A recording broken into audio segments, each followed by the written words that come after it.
Hey folks, welcome in to the live stream for freelancemarketingstrategies.com. I am Earl Hall. We're going to be here talking about how you can get work on freelance sites. If you guys haven't subscribed to the channel, make sure that you go ahead and do that. And we're going to be bringing to you a couple of times a week information to the freelancers that want to understand how to start, build, and grow a successful freelance business. I'm a voiceover artist myself, and I deal with a lot of folks in the video production genre, obviously voiceover, graphic design, and things of that nature. So if you're watching right now, all I want you to do is just introduce yourself and let me know who you are and where you're from. But today, some interesting things have come up in regards to the different freelance sites that are out there and really the best ways to go about getting voiceover work, getting freelance work. I just did a live stream on my voiceover channel, so excuse me for that faux pas there. But as a freelancer, whatever genre you're in, especially if you're new, or maybe if you've been in it for a while and just aren't getting the work that you would like to get, there are some definite things that you can do to make that better. And it's frustrating a lot of times when you're new in an industry, or you're new to freelancing, or maybe you're just looking for another way to make some additional income. It can be hard to kind of really figure this whole thing out. I mean, I'll be honest, when I first started years ago, it was inundating to join different freelance sites. And the thing, and I'm smiling now because I'm remembering back to that time when I first started, and my experience may be something very similar to yours. If you had never been involved in freelancing, or you just came up with an idea of something that you wanted to enter the freelance industry with, you probably, like I, thought that, oh, as soon as I join this website, this freelance website, I'm going to make a ton of money. This is going to be easy. I can quit my job. I can work from home, all of that type of stuff you may have thought. And then you got woke up and you realized that there was a lot more to it than what you probably thought it was. So what I want to try and do with this channel, with the videos that I'll be posting, with the live streams that I'll be doing another live stream on this channel on Thursday. Right now, as I'm recording, it's 10:04 a.m. Wednesday morning, Central Standard Time. I'll be doing another live stream tomorrow, Thursday, same time, 10 a.m. Central Standard Time. And so what that live stream tomorrow will consist of will be based on some of the questions that come in, maybe some of the comments that come in. And as you see scrolling at the bottom of the screen, if you want to contact me directly, all you have to do is send me an email. If you've got a question or whatever, shoot me an email at earlhallvo@gmail.com, and you'll see it eventually scroll at the bottom of the screen. Email me at earlhallvo@gmail.com. In the subject line, just put freelance question, and that'll key me that it's a freelance question. So when I think back to the beginnings of my freelance career, one of the things that I thought is that this was going to be an easy way to get work. This was going to be a no-brainer. I was going to be able to make a lot of money as a freelancer right out of the gate. And as I said before, that just does not happen. It takes a lot of work. For any freelancer, I don't care what your genre or industry is in freelancing, the amount of work that goes into, or the amount of work that you put into what it is. I've got VO, put subject VO question. It should say subject. See, I do VO. It should say subject freelance question. Either one. Put either one. Anyway, I'll see it. There's the amount of work that you put into your freelance career. And when I say work, I don't mean the actual work that you do. If you're in video production, I'm not talking about the work that goes into your video production. What I'm talking about is your marketing. I'm talking about the way that you get people to know that you're there. Get people to know the type of quality and the type of thing that you can do as a freelancer. That's the type of work that I'm talking about. as a freelancer, most of your job, most of what you're going to be doing is marketing. It's going to be getting out the word of what it is that you do inside your freelance site and outside of your freelance site. Now, obviously, inside the freelance site, pretty much depending on which one you are, it's going to be a little harder to do direct marketing. As a matter of fact, on most of the freelance sites, there is no such thing as doing direct marketing unless you purchase ads to go on the site, which is not one of the things that I suggest to do. Most of the things that, as a brand new freelancer or someone that's trying to build a freelance career, a lot of the things on the freelance sites that they're available for you to do to promote what you do, I'm not a fan of. I'm not a fan of boosting a post, whether that's on Facebook. I'm not a fan of paying more money to get seen more because you put up a job post or something like that. There are other routes to go about getting that work. Now, when you're talking about getting work on freelance sites, and I'll have to make another video talking about getting work off of freelance sites, there are a couple of things that you can do. And there's one main one, I think, when you're trying to work within freelance sites to get more works that you ought to make sure that you do. A couple of things. You want to make sure that each and every day, a couple of times a day, you are going to whatever section of that freelance website has to bid on jobs. You want to make sure that you're bidding on jobs for two reasons. One, hopefully that you'll win a job. Two, so that that freelance site sees you as someone that is actively participating in that community. Now, there's a third one that goes into this. A lot of these freelance sites have communities that are there, or basically blog posts and things of that nature, but a lot of them have communities that are there to help people. What you want to do is join those communities and become an active participant in those communities. What it is that you don't want to do, and this is very key, what it is that you don't want to do is go in and say, buy my stuff. Hey, I'm here, buy my stuff. Hey, I can do copywriting. Hire me to be your copywriter. Hey, I'm a video production person. Hire me to produce your videos. I am a voiceover artist. Hire me as a voiceover artist. I'm a graphic designer. Hey, come, I got the best graphic design on the site. That's not what you want to do. You don't want to be on these freelance sites in the different communities that are on the freelance sites advertising what it is that you do. It's a turnoff. And people will basically just ignore what it is that you're saying. How to get noticed in these different freelance sites and how to basically garner favor in the different freelance sites that are out there is to be an active participant that is contributing intelligent and valuable information to that community based on what's being said at the time. So whatever your genre is, whether it's video production, graphic design, copywriting, voiceover, whatever it is, you don't ever want to be going into a community on any of these freelance sites or on a site like Facebook or Twitter and constantly be talking about buy my stuff, buy my stuff. It's a turnoff. One of the things that I've noticed too that a lot of freelancers do that really should never be done is, here's the thing.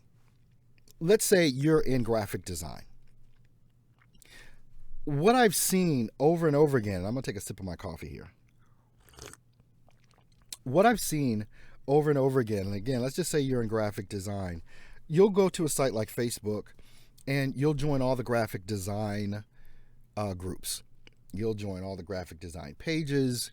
You'll follow all the different graphic designers, and you'll go into these groups and you'll let people know you're a graphic designer and here's how they can hire you. Basically saying, hey, buy my stuff. It's not the route to go. They're already graphic designers. They're not going to buy your stuff. They're not there to buy your stuff. But I see this in so many different types of communities, and it boggles my mind sometimes. I'm in the voiceover community, and I belong to a couple of different voiceover groups, but I belong to those voiceover groups to get more information about the questions that people have in voiceover and the concerns that they have in voiceover and new trends that may be happening in voiceover. That's the same way. If you're a video person, you join video groups so that you can find out more about that genre and maybe how you can do better as a video producer or a graphic designer or a copywriter or a internet marketer or whatever. That's why you join those groups. Now, here's the thing. Going back again, let's just say I am a graphic designer, which I have a couple graphic design skills. You can kind of see. There's graphic design all over this. Anyway, and I made all this stuff. So, say you're a graphic designer. You don't want to go and join graphic design groups in order to try and get work. What you want to do is join groups of the types of businesses and genres that you want to get work in. So as a graphic designer, you might want to join a group of web developers. You may want to join a group of video production people. You may want to join a group for authors or different companies and things of that nature, so that you can offer your graphic design, whether it be logos, whether it be lower thirds, whether it be whatever it is. Everyone needs graphic designers. The thing that you want to do is join a group of people that can use your services. Even in joining that group, the thing that you never want to do is join that group and say, hey, I'm a graphic designer, hire me to do your stuff. It's the wrong route to go. It's one of the biggest turnoffs that people tell me about. I'll put it that way. I was going to say that I see, but I do see it. But people literally tell me about it from these different businesses and companies. It's like, why is this person in here always selling something? And people will start making fun of you. If you do that, they really will give you a hard time, or they'll ignore you. Or the person that's in charge of that group will block you from submitting anything to that group because all you do is sell. You never want to sell in groups. Again, how you want to get business out of these groups is by adding intelligent commentary to what it is that they're already talking about. You want to go into these groups, see what it is that they're talking about. And here's the kicker, and that's why this is work. Being a freelancer is not easy. Work does not just come. You've got to learn how to go and garner that work. So whether you're in a group on a freelance site or whether you're in a group on something like a Facebook, the thing that you never want to do is say, hey, buy my stuff. You want to add to the value of the community.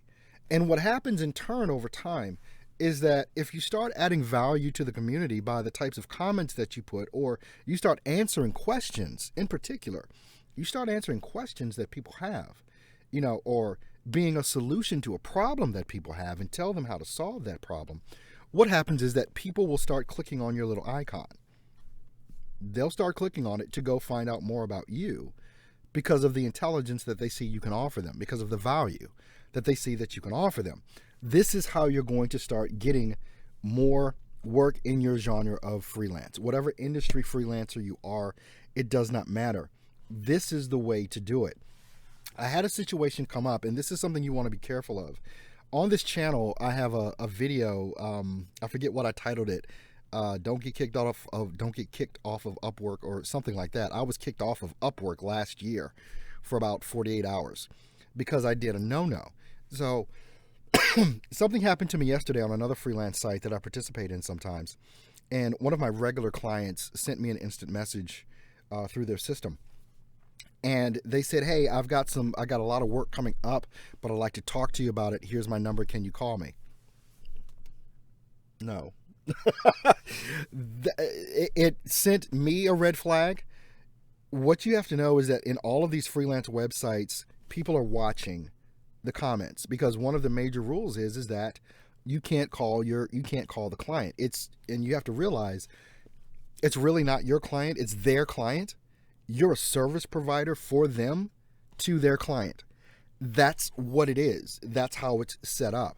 So they don't want you doing an end-run around them because they've spent money to get that client through advertising, through marketing, through direct email, through maybe, but they've spent a lot of money. And that's why they charge, or should I say, they take a percentage of what it is that you make. That helps them not only run their site, but it also helps them continue to do more work as far as getting people on their site to hire people like you. So that's the reason why you can't go around them, or you shouldn't. So when I got this instant message from my client, and in that instant message, he put his phone number. I think he was trying to be slick, because he put like 3 numbers on one line, then he put put 3 numbers on the second line, a couple spaces down, did a couple more spaces, and put the last 4 numbers of the phone number. And basically was trying to get me to call him. So I sent him an immediate response back because I said, well, we're not allowed to do that, and they monitor all communication. So I did that to cover myself so that they know I wasn't going to try and go after that particular client that way and talk to them offline, which is pretty much a big no-no. And it's sometimes that can be a pain in the neck, and I understand that, because trying to communicate through their instant messenger system, some things can get lost in the translation. Some things can really become a chore in trying to understand just through using text, when it's a 10-second phone call that literally could clear everything up. But we're not allowed to do that. But that's one of the things that you have to make sure that you're aware of in working on these different freelance sites, so that you don't have happen what happened to me last year, where I got kicked off one for about 48 hours because they slapped me on the hand because I did something I wasn't supposed to do. Last year, a client had called or had sent me an instant message and say, hey, can we do this off of this site? And I'm like, well, sure. I claimed ignorance because I really didn't know, but that doesn't matter. When you're working within the context of these different freelance sites, you've got to make sure that you are working within the rules of that site. That's why earlier I was talking about how to get more visibility and how to get noticed more through these freelance sites by actively participating in the communities and things of that nature.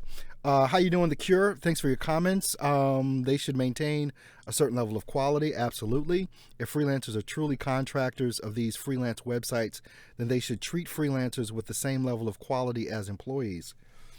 I agree. Literally, I ultimately agree with what it is that you're talking about there, because sometimes, depending on how you feel about yourself, I'll put it that way, if you don't have the confidence in yourself and are running a legitimate, honest-to-goodness business, then basically some of these buyers of the service and the sites can make you feel like you're nothing if you don't. But they do absolutely. Let's see. She's. I think this is she, because you've got Judge Judy, I think, on your logo there. They do the absolute most to cause freelancers to jump through hoops for these websites. A lot of times they do. When I did a earlier live stream on another channel that I have, I talked a little bit about this in test after test. So there are things that I don't do as a freelancer. Now, in my industry, I'm a voiceover artist. There are things that I don't do on any of the freelance sites, and that is audition. I won't do it. Most genres that are out there, or most freelancers that are out there, if you're a video production person, if you're a graphic designer or something like that, or a copywriter, or a voiceover artist like I am, you put up samples of what it is that you've done so that people can hear and see what it is that you have the ability to do. So what I'd never ever waste my time anymore doing, I used to do it in the beginning, but I don't waste my time doing it anymore. If someone's asking me for a specific sample, nah. If you're not paying me a good chunk of money, or the job isn't worth a good chunk of money, I'm not wasting my time to do a special audition for what it is that you're requesting. Dance or perform. Yeah, dance or perform. Yet and still, there is no minimum wage. The clients can hold pay for an infinite amount of time. Now, The Cure, I've never seen that for myself. I've never had a client hold payment for work that I've done as far as in the voiceover industry. I have done work, up to just about $1,000 for a single job, and I've never had an issue. I've never had someone hold work or hold payment for the work that I've done. Now, this is a whole nother thing. Everything is a learning experience in this. Everything is a learning experience when you're dealing with freelance sites. Just like buyers come to these sites, and what you're saying is they want to make you jump through hoops in order to whatever. I, in my own way, make them jump through hoops by not responding to certain things, or not responding to certain job posts that are up there. I just don't bid on them. At times, I've said no to clients that have approached me directly on these freelance sites. Hey, can you do this job for us? We really like what you've done. Now, here are a couple of key indicators and things that these should be red flags. In my opinion, these should be red flags when you're looking on jobs to bid on. And bidding on jobs is something that you ought to be actively involved in every day, if you're serious about doing what you're doing as a freelancer, or if you're trying to get more work. One of the key ways to get more work is to actively bid on jobs. Here's the thing. And the cure, let me know what site you're on. Hey, Manic Jamadar. Did I say that right? Manic Jamadar? But how you doing? Now, the thing that you want to watch out for, and the cure, let me know what freelance site are you, because for the cure, I can tell you're ticked about something. What freelance site are you on? Let me know that. All right. So here's what I do not do, or here's what really ticks me off, and it makes me ignore a buyer.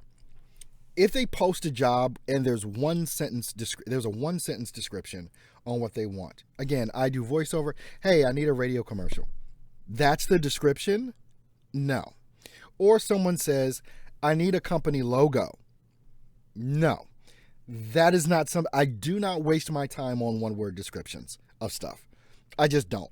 Because what ultimately happens, I only take work off the website. The cure, are you talking about your website or your personal website, business site, or are you talking about a freelance site? Let me know.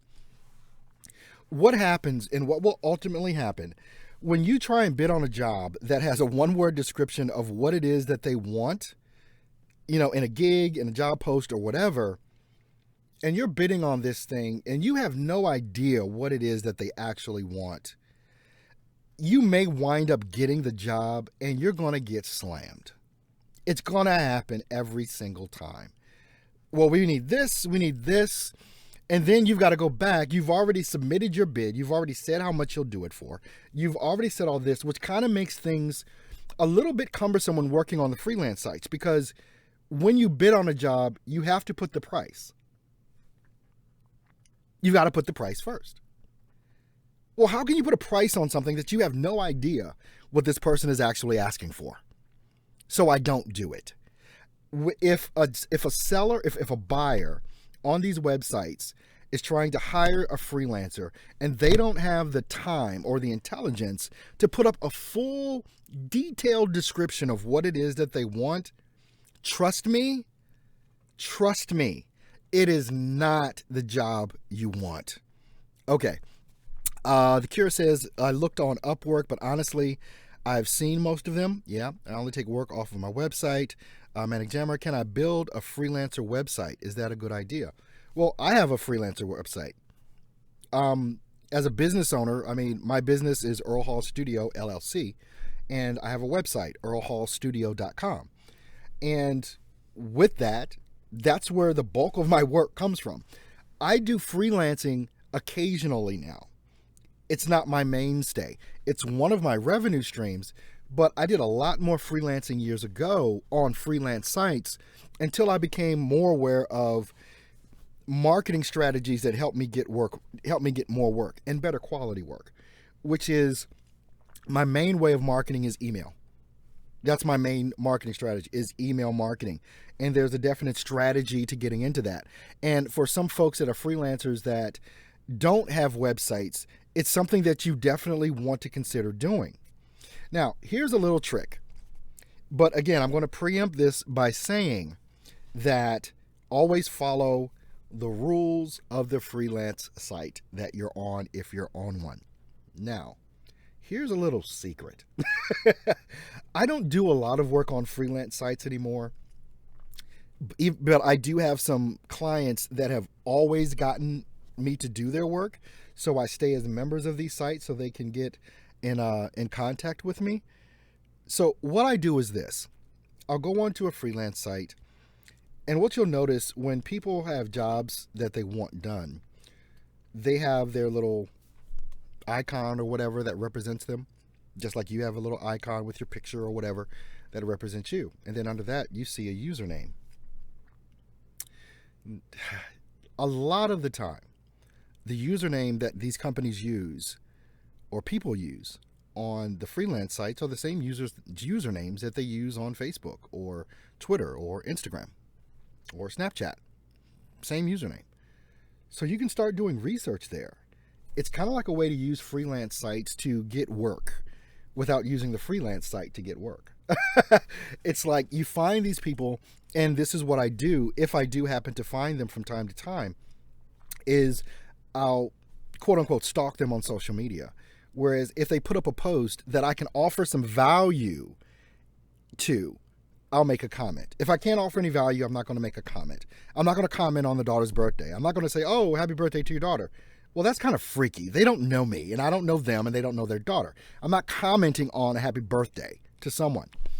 But if one of these companies puts up a blog post or something like that, I can offer some intelligent comments on a blog post that they posted. If they do a Facebook post, if they have a Facebook group, or if they have a Facebook page, business page, and they're putting up stuff about their business or whatever, I can offer some intelligent stuff or intelligent comments on those types of posts. So those are the things that I look for between Facebook, Twitter, and Instagram for different businesses that I'm looking up. And that's a way to garner, have them know, like, and trust you eventually. But in all of that, again, going back to what I was saying earlier in this live stream, you don't ever want to go in these places or on these people's posts or pages and just say, buy my stuff. It's the worst thing you can do. Don't join Facebook groups and start saying, buy my stuff. It's a turnoff. Some people will block you. Some people will make fun of you pretty bad. Oh, all this person ever does is say, I'm a graphic designer, come buy my stuff. Oh, I do video production, come buy my stuff. It's the worst thing. You have to look at marketing, especially online, as a marathon, not as a sprint, is really what it is. Because as I said earlier, in the process of adding intelligent comments, or when people have questions in a certain genre that you can answer, you answer those questions. And if you're consistent with it over time, people will start clicking on your little icon to find out more about you. That's when you get them. That's when, if they're starting to click over to your website or your Facebook page or whatever else, you want to make sure that there is stuff there that they can click on to see what it is that you do. You want to make sure that they can see exactly how good you are at what it is that you do. And it may cause them to eventually reach out to you as well. That's the social media strategy that needs to be employed. And I may do a live stream in particular talking specifically about social media. Let's see. The Cure, off the freelance site, 30% to pimp me out so this person can dangle the carrot. The Cure, I feel you. I definitely feel you on that. I can't say that was the reason, but it's a reason I'm glad that I have my own site and I do marketing outside of freelance sites, because that's ultimately a lot of times what happens. They want to dangle a carrot in front of you. Now, I will tell you this. You've got to have some intestinal fortitude for this stuff. I got a pretty big job earlier this year off of, actually it was off of Fiverr. And it was a $450 job for about an hour's worth of work, voiceover work. So it was a really decent job to get. And for me, it was easy. It was simple. This guy put out a bid, and I bid on the job and basically told him, this is what I will do it for. And so we talked back and forth a couple of times. He asked me to send over a sample. I sent him over a sample, even though I'm like, hey, the sample's right on my page. You didn't see it. But I sent it over to him so that he could see that. Then he comes back and he says, well, I've got another freelancer that'll say they can do it for this much. I said, oh, great. Good luck with that. Hope it turns out right. But there is no other studio that is going to perform this job for you better or faster than I will. Hope everything turns out okay. 5 minutes later, he comes back. Hey, guy, you win. You got the job. So you've got to know your value and what you're willing to do for the amount of money that they're willing to pay. Now, here's the thing. When we start too much complaining about the marketplace of a freelance site, the buyers dictate the price. Period. I don't care whether you're on a freelance site or off a freelance site. The person that you're trying to get the work from, they have a budget. And if you're not willing to work within that budget, that's fine. Know your value. You do the work that you want to do for the clients that you want to do the work for. Don't ever make this another way around, because never think that, oh, well, if I don't take this job, I need this money or whatever. There's always another client. There's always another way. That's why this is all about building a freelance business, building it the way that you want it to be built. I'm not on Fiverr doing $5 jobs. It's not there. Sometimes I do. I'll do what do I have in my gig? I'll say 100 words for $5. That's literally 3 minutes of my time. Okay, 3 minutes, boom. I just made more than I made $4, on that, because Fiverr will take 20%. You have other sites, depending on the site that you're on, they're going to take more or less, whatever, with that. But the site that you're on, you decided to be on that site. I decided to be on that site, which means I've got to live by the rules of that site. I don't control that site. The only site that I control is earlhallstudio.com.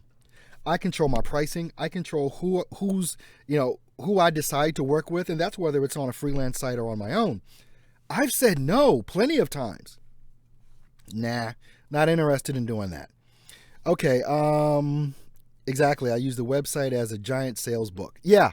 Okay, so you get that back to clicking on the icons of the different buyers that are on there. Long-term relationships, establishing yourself as an expert. Oh, wow, this is an example of samples working. The cure, Fiverr takes a cut after $5, then they pay. Yeah, Fiverr basically takes 20%. Fiverr takes 20% of the job. So 20% of $5 is $1. They take $1. And I get $4 if I'm doing $5 gigs. But that's not. My average ticket on Fiverr, I think, is $40 on Fiverr. When I do work on Fiverr, I should say, I do maybe 3 jobs a week at this point on Fiverr, and that's just from regular clients. I'm not actively doing proposals on Fiverr or any website for that matter. The work that I look to get comes directly from my email marketing. Okay. Yeah, some people will offer ridiculously low prices for things. Now, if you're first starting out in freelancing, you've definitely got to be careful. What you were saying before, the cure with people dangling a carrot in front of you. Yeah, they dangle a carrot and they act like $5 is a lot when it's not. And I don't let anybody treat me like an indentured servant or a slave or anything like that. That's why I don't do $5 gigs. And I only take gigs that I want to do. It's that simple. I don't do what I don't want to do. I'm just at the point in my life, in my career, I'm not going to do it if I don't want to do it. And I've said no to repeat clients. Nah, you can't do that. I've had to, in the middle of a job where people want to add on stuff, hey, can you do this too? I've canceled jobs before. Nope. This client is expecting too much. This is what we agreed on as far as the price. Now they're trying to add in more. Let's go ahead and cancel the job or the gig. We'll get a response back. A lot of times, actually every time when I do that, a client always agrees to the price that I'm bumping it up to, because I'm not going to just do free work. I'm just not. And I think a lot of times when certain buyers come to these different freelance sites, some of them think they can use and abuse you, because there are a lot of brand new freelancers that are on these sites that will just take anything. Abdullah Joy says, which is the better for logo make gig, picture or video? I think video, this is just a personal opinion and I'm not in that, but I think video works better to showcase things. You can have a video with a voiceover on it and you can highlight some of the stills or whatever for logo design that you have. I think something that may be impressive is to, depending on how long you can make the video, is to actually have a time-lapse video of you designing something from beginning to end that just runs through really quick, and then at the end you've got the finished product there. But it shows you going through whatever it is you use, whether it's Premiere or Photoshop or whatever, After Effects, whatever the software is that you're using to create your logos. Having people see that process really, really fast. If you understand what I mean, I don't mean spending an hour designing a logo and showing a whole hour video. I'm talking about making an hour video, designing the logo, but then have that run through within like 20 seconds so that they see the time lapse of it, if you know what I mean. Have that time lapse come through. And then maybe as backup or something as additional things, you might want to have just the logo or some stills of some logos that you've had. But I think the video presentation of the design, I think that would be pretty captivating, quite honestly. That's just me, and I'm not a video. Well, like I said, I'm a video producer. I'm on YouTube, but that's not my genre of doing work, video production or graphic design. Even though I was making fun earlier, maybe I do. I have a little bit of graphic design skills. I made the stuff that you see in the corners here and all that. Those are my own designs. I did all of that myself. But, well, with some stock photos also. So I guess I can't say I did it. I did the stock photo. And then I just put my logo, excuse me, my name and my company on there with that. But if anyone's, there are more than a few people in here. I know that, no, I don't do graphics to cure. I am a voiceover artist. That is my freelance industry. I am a voiceover artist. I do voiceover. You should have got that when I said the website, earlhallstudio.com. Well, that could be a graphic design studio, I guess. But no, it's a voiceover studio. I'm a professional voiceover artist. That's what I do with that. And I have an affinity for marketing. As a freelancer, marketing is our number one job. It is the thing that we ought to be doing more than anything else, is marketing. Because I have such a marketing background and I've developed courses and things of that nature for marketing, I have an affinity for every freelancer that's out there because I know what it takes to build that business, because I've had to do it. So this is why I have this channel. I have another channel that is just specifically geared for voiceover. It's Earl Hall Studio. You can join that channel if you want. If you have not joined or subscribed to this site, make sure that you do that. Subscribe to this YouTube channel. If you don't mind while you're watching now, can you give me a thumbs up? Appreciate it. Let's see. Earl is giving us some presentation game. Okay. Freelancers, remember you have to market yourself too. It's easy to forget yourself when working on client stuff. That's absolutely right. That's why I was saying earlier, you've got to be marketing. I have this little saying, and you can kind of see it up in my logo in the top right hand corner, or maybe you can or can't, but it's just a hashtag that I use a lot. It's hashtag grind and don't quit. And when you break down the whole process of that, what I mean is, you've got to be out here on your grind getting work. That's your job, is getting work, unless you're paying someone to do that for you, which most of us in freelancing are not. I mean, I've developed a team now, so I've got some folks that can do some things, but I'm in this every day, doing what I need to do to market what it is that I do. This particular channel that I have, Freelance Marketing Strategies, I don't sell anything in particular on this channel. I don't have a course or anything that I sell. I do this really because I just like doing it. Making these videos and doing these sorts of presentation and being a help to the freelance community is why I do it. And that's why I've got two channels. I've got the channel just for freelance marketing strategies, and I've got a channel for Earl Hall Studio, which is geared towards the voiceover artist. I'm doing this is a live stream, obviously, that we're doing right now, unless you're watching this on the recorded version. There's a brand new freelance website that's coming up, and it's something that I want to present to the freelance community. I don't own the site. The site approached me about being a brand ambassador for voiceover, and it's not a freelance site for everyone. It's a freelance site that is geared towards the video production industry. So if you're into video production, graphic design, things of that nature, even voiceover, you can check this site out. And I definitely would encourage you to do that if you're in any sort of video genre, video marketing, video production, things of that nature. But go over to videotoorder.com, videotoorder.com. The site launches on the 15th of May. And it's a freelance site, but it's not a freelance site for everybody. It's a very niche site.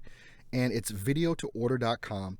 If you're in the video production game, you want to check it out, because there is no freelance site out there that is like this, that is so niche in a particular genre, and they're doing it on purpose. And I've been involved with the site. The owners of the site approached me to do some things with them in voiceover, but because I have this channel and I know that video producers and things of that nature and graphic designers look at this, you may want to take a look at that website. And as we approach closer to the beta launch, which is May 15th, 2 Mondays from now, I'll be talking a little bit more about that as well. Let's see. Thank you so much for giving of your time. Oh, no problem. The Cure. This is my love. This is my love. Now, we can rewind this a little bit, because remember what I was talking about with, let's see. Abdullah says, sir, if you describe something about how long video I can make and which is the best, if I display myself or without me, an animation video with logo, please. What I would, this is me. What I would do is I would test both. And Abdullah, when I roll back in my mind here, in my memory, and think about back to when I first started in freelancing, I always wondered about this same thing. Should I use my logo or should I use me? Should I use my logo or should I use me? What I discovered through this, and this is really, I think this is really important. Your logo is not what people are buying. People don't care about your logo. People care about who they're doing business with. And what I had to understand is that my logo is not the brand. I'm the brand. People are buying me. So I put myself more in the forefront. When you look at the top of the, I don't know how you're seeing this on YouTube or whatever, but when you look at my top screen or whatever on my page, I purposefully put me in the logo. And I'm purposefully putting me in the logo all the time, because I've become very, very aware that people buy me. They're not buying the logo. You are the product. You are. This is why I do these live streams too, because I understand that I'm the product. I know that people that will watch this live stream or any other video that I produce are going to be people that may potentially hire me to do something that they need to be done too. So this, in doing videos like this as well, things that I was going back to saying before about people getting to know, like, and trust you. Well, when you do a video and it's you and it's authentically you, and trust me, people can tell. They know if you're putting on an air or being fake or if you're being authentically you. But if you can pull off being authentically you in a video, there is no better sales tool than that. It's just not. But you've got to be real about it. You can't try and be something or someone else other than who you are, because people will know that. You may look up some things if that is a little bit uncomfortable, and sometimes it is being on camera. It can be a little nerve-wracking or a little bit uncomfortable or whatever. But when people can see the real you, that's an instant know, like, and trust, man. It's an instant know, like, and trust if you're just being you. If you can't do that, don't get in the video. I'm just going to say, if you can't just authentically be you without faking or putting on airs or trying to be something that you're not, don't do it. Now, the thing that you can do that you don't have to be on video for is a screen share. You can record a screen share, like I was saying before, or basically do a video of your screen and of you making a logo that maybe you're talking in. Well, if it's a time lapse, you don't want to do that. But maybe all you do is you make a time lapse video of you making a logo and just drop in some background music, man. That's it. That's pretty much it. Just do a time lapse of you making a logo. I mean, it's got to be a kick-ass logo, don't get me wrong. And, do that and just drop in some background music behind it. If you're a logo designer, you may be using something like, the Adobe suite of products for Photoshop or After Effects. If you've got Premiere, you can go ahead and make that time-lapse video. You can do a time-lapse video on Windows with Windows Movie Maker. So that's pretty easy. That's a pretty much no-brainer to me. But I think video works better than the still picture, and that's just my opinion on that. Thank you so much for this show. Thank you, The Cure, for looking at this. People like people like you make it better. Thank you, The Cure. I appreciate that. I'm humbled by that, and I appreciate that comment. Abdullah Joy, I think, made a logo quickly, and then I say confidently that I will make a logo for you. Is this best? Well, you don't have to say I'll make a logo for you in anything. It goes without saying. That's what you're there for, to make a logo. In any sort of marketing that you do, one of the key things, and I'm about to wrap it up here. We've been on for just about 50 minutes. But the key thing with all of this in marketing, or in the gigs or the job post or the profile that you set up, please, if there's nothing else, don't make those posts about you. In your profile, in your gig descriptions, or whatever, if you are using the word I over and over again, it's not the thing to do. You've got to make this all about them. You've got to make your descriptions and everything else all about them. Alan Gildia, thanks, Earl. Looking forward to replaying this and taking some notes. Much appreciated.